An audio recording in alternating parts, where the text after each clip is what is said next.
Thank you very much Khan साहब। और मैं स्टूडेंट्स, पहली बात तो मेरे होनहार बच्चों और बच्चियां, छात्र और छात्राएं दोनों, क्योंकि कई बार छात्राओं का कंप्लेन रह जाता है कि भाई छात्र का नाम लिया जाता है, छात्राओं का नहीं। आपका छात्र छात्राएं दोनों को मैंने हमारी टीम आश्वासन देती है कि हम आपको आपकी मंजिल तक पहुंचने में बहुत सहायता करने वाले हैं। अब देखिए, मैं आपके दिमाग में एक बात होगी। पहली बात तो यह है कि आप कमर कस लीजिए, उल्टी गिनती शुरू है, अब क्लास शुरू होने वाला है।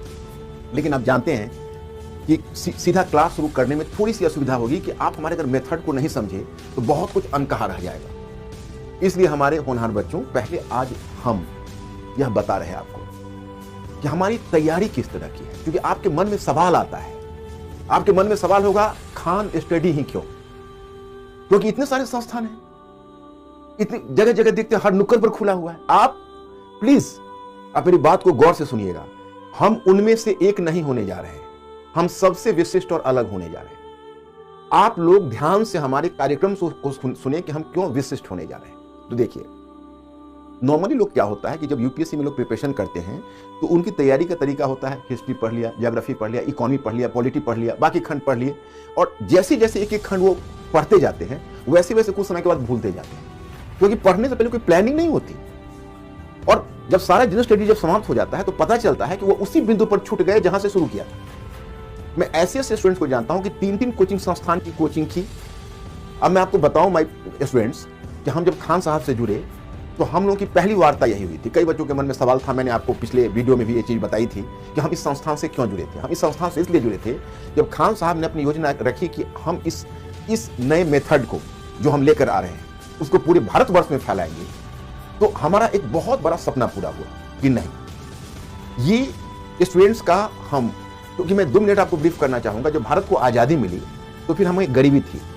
तो गरीबी के कारण क्या हुआ कि जो भी हमारा रिसोर्सेज था वो विज्ञान तकनीकी के विकास में लग गया। पंडित जवाहरलाल नेहरू को समाजशास्त्र पर बहुत अच्छी पकड़ थी। वो बहुत बड़े सामाजिक विज्ञान, जिसको सोशल साइंस या मानविकी विषय कहते हैं, उसके बहुत बड़े ज्ञाता थे। लेकिन उनकी पूरी चिंता यही थी कि जब विज्ञान और तकनीकी का विकास होगा तो भारतवर्ष का विकास होगा। मैं स्टूडेंट्स, हमारा सामाजिक विज्ञान नीचे दब गया। सामाजिक विज्ञान का कोई स्टैंडर्ड यूनिवर्सिटी में नहीं रह गया, बहुत ज्यादा पिछड़ गया। और इधर सिविल सर्विसेज ने अपना एग्जामिनेशन का प्रोग्राम शुरू किया।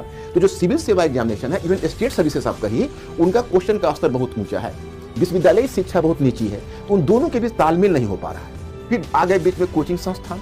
तो कोचिंग संस्थान 2013 से पहले तक का जो सिलेबस था, जो पाठ्यक्रम था, वो पाठ्यक्रम को आज तक नहीं पार कर पा रहे हैं और वहीं पर रुके पड़े हैं कि 2013 से पहले का जो सिलेबस था उसी आधार पर बच्चों की पढ़ाई कराई जा रही है। पॉलिटी, इकोनॉमी, साइंस, टेक सब अलग अलग, आपस में कोई कनेक्टिविटी नहीं।